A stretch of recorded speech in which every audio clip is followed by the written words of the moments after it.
Ashamaa harka fuunee kabajamtoonni fi hordoftoonni maatii maastota taatan hundi keessanuu kan biyya keessa jirtanis kan biyya ambaa keessa jirtanis nageenyi haraa fi waaqayyo isiniif haa baay'atu jecha nagaa jirtu kan nagaa gootan jira galata waaqayyo isiniin jedha. Akkasumas bakkuma jirtanitti nageenyi haraarri isaa isiniif haa baay'atu jecha nagaa kooti galata waaqayyo. Akkuman viidiyoo engada darbe irratti isiniif hojjette waa'ee goddanyaatiyyaa jechuudha.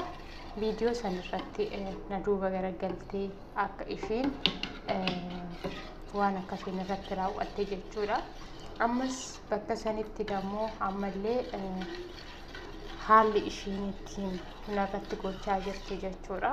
Haalli ishiin ittiin narratti yaadaa jirtu baay'ee na ajaa'ibe jechuudha. Akkuma isiniin jedhe ani bakka isaan jiran hin beeku sa'aatii kanatti lamin haala nageenya Beeruutiif irraan ka'ee naannoo namni duraan beeku naannoo suni rukutamee jira isiniin jedhee kanan ture jechuudha.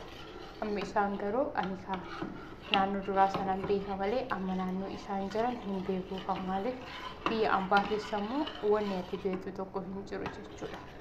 Sababa saniifiyyuu hamma sa'aatii kanatti ishiinis innis bakka isaan jiran maatumtuuyyuu bakka isaan jiran maatiin isaa hin beeku jechuudha. Sa'aatii kanatti ani immoo lakkoofsa isaanii sammuudhaan hin qabu. Lakkoofsa isaanii sammuudhaan hin qabu jechuudha. Akka carraa ta'ee akkuma dura isiniin jedhe viidiyoo duraati irratti inni abbaa manaa qaba isiniin jedhee kanan ture mutire amma haati manaa isaa sunii bakka isaan jiran jechuudha. Lakkoofsa ishiin qaba duraaniyyuu naaf dawwalti bakka nama baay'ee shaggee wayitii jechuudha ishiin. Durumaayyuu jechuudha xiqqoo ishee ilmoo dhabiisa isheetiif malee nama baay'ee shaggeedha jechuudha. Nama namaaf yaadu naaf dawwaltii turte jechuudha. Maaliif hojii nu biraa dhiiste? Ishiin garuu rakkina hin beektu waan rakkinaan hojii dhiiseefillee jechuudha. Kaazaa maaliif baddee maal taatee rakkinni kee maalidha? Wanni si maal taatee maal rakkattee maalidhaaf hojii nu biraa dhiiste maali? Mina bakka noosoo akka beetasabaatti si ilaallu ati hojii nu biraa dhiiste ምናምን ማለት yeroo tokko gara laafummaan keenya qileen dhugata jechuudha. Daa'ima dhabiisa ishiiti malee baay'ee nama gara laaftudha jechuudha. Kazaan naan jennaan lakki yaaduman jedheen ka maaliif ani waan akkanaati jedheetti himuun baay'ee natti ulfaate jechuudha. Ani immoo sa'aatii sanitti illee mana ishii diiguus hin barbaanne akkas gochuus hin barbaanne jechuudha. Sababa saniifiyyuu ittiin himne jechuudha rakkina isaa. Amma ishiin immoo amma dhageechee jirti jechuudha. Bakka kanatti ishiin beektee jirti jechuudha. Isaan ishiin amma waan ishiin naan jettee ani waan hundaa dhagee jira. Innillee natti himee jira. Situ dide malee. Ani yoo fedha qabaatte iddoo itti jireenya keetii siif qopheessina bakkee jiraattu jechuudha. Mana fakkeenyaaf mana hunda siif sirreessina kazaan bu'aadhaa achi teessee hojii kee hojjetatta.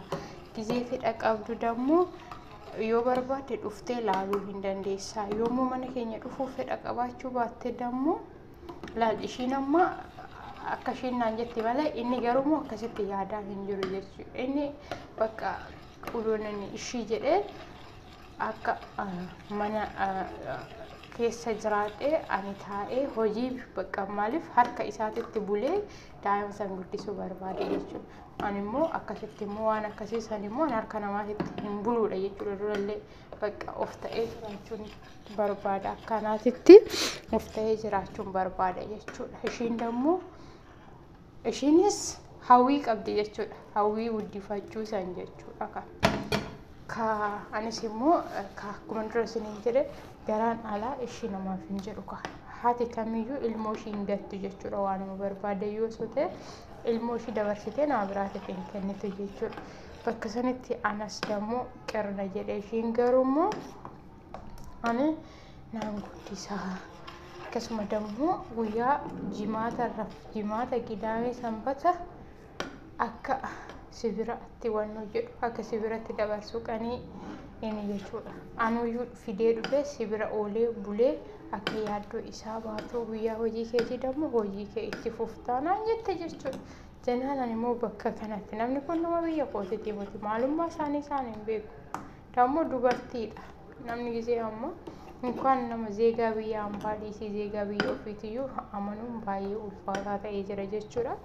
Bakka kanatti baay'ee natti ulfaatee sinin jechuu jaalladha. Akkasuma hordoftoonni fi kabajamtoonni maatii mastuu tooftaatan hundi keessanuu yoo waan akkanaa sinirra ga'e jechuudha. Mee isin maal gootu?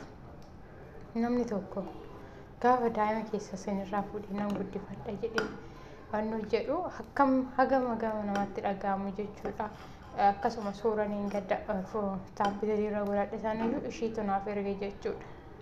Akka shamaraatittan guddisanaan jette dhugaa waaqayyo jechuudha. Baay'ee tokko bakka immoo garaana nyaatte illee dhagwaagwaatee ishiin akkasitti wannu jettee jenna baay'ee garaana nyaatte akkuma dura siniin jedhe abbaa manaa keellee siif hinnanaan jedhanii turanii isallee ani naaf fidanaan jette rakkoo hin qabu. Ishiin immoo hojjettuu mootummaati jechuudha. Hojjettuu mootummaati naaf fidanaan jette nama biyya Itoophiyaati fiduu hin dandeechi jechuudha. Ishee nasni seena rakkoo hin qabu hin dhufa. Ati sajjatti jireenya keenya jiraatta jidduutti garuu nullachuuyyuu hin guddisna daa'ima naan jette jechuudha. Sababa sanittan immoo maalan beeka'anii wannan godhuun dhabeessiniin jechuu jaalladha. Akkasuma immoo warri immoo viidiyoo kiyya kana ilaalaa koomentiidhaanis arrabaan dhukkeen irraa kaasaa jirtan galatooma ani irra caalaa wanni viidiyoo kana turallee giseen viidiyoo kana hojjedhu akkan arrabsitaan osuman beekun hojjedhe jechuudha. Garuu immoo arraba keessa san biratti namoota baay'eedhaaf barumsa ta'uu danda'a jechuudha. Lamin namoonni akkanaa wanti akkanaa irra ga'e rakkina san keessa karaa ittiin ba'an dhabanii rakkatanii jiru jechuudha. Isaaniif barumsa ta'a jedhee malee akka dogongora qabu akka viidiyoon kun dogongora qabu nama beeka. Garuu dogongora qabuyyuu nama wayiitii barumsa ta'a barumsa ta'a jechuudha. Kanumaafan viidiyoo kana hojjedhe malee waan biraatiif himuti jechuudha. Kanan hojjedhe isin garuu dhukkee namarraa kaastanii nama arrabsitu. Dhugaa ijoolleen baay'een ijoolleen arraba dhedheerattan jechuudha. Quba namatti hin qabinaa. Bor guyyaa tokko quba baay'istanii jechuudha. Gizee baay'ee quba namatti hin qabinaa jechuudha. Tasa guyyaa tokko miidhamtanii uffanni quba isinitti qabu jechuudha. Nama san waan biraa naa godhaa isiniin hin jenne. Yaada sammuu isaa taasise miti waan barbaade yaa haasa'u waan barbaade yaa godhu simbira hin geenye sila ta'eefu jecha badaa namaan jettanii nama san hin jeeqinaa jechuudha. Garuu jechoota baay'eetu naan jedhamaa jira. Nama arrabsuun na horiidha. Nama kamii amantaa kamiirratti maa hin taane ortodoksiis taatee musliimas taatee akkaawuntii feekii jijjiirattee dhuftee kan nama arrabsitu dhugaa bu'aa siif hin qabu jechuudha. Arraba dhedheerachuun bu'aa hin qabu nama hin arrabsine. Obboleettis taatee obboleettis taatee garuu ani isin beeku dhukkee namarraa kaastanii nama arrabsitu jechuudha. Nama arrabsuun haxaateedha. Boru suma quba natti qabe sanatu namni wayiimmoo boru sitti quba qaba waan taatu hin beektus. Shamara soo taate waan taatu hin beektu dhiira soo taate waan taatu hin beektu jechuudha. Sababa saniifuu akkasas isiniin jechuu jaalladha. Viidiyoo kana laayikii sheerii gochuu hin dagatinaa nagaan naatu.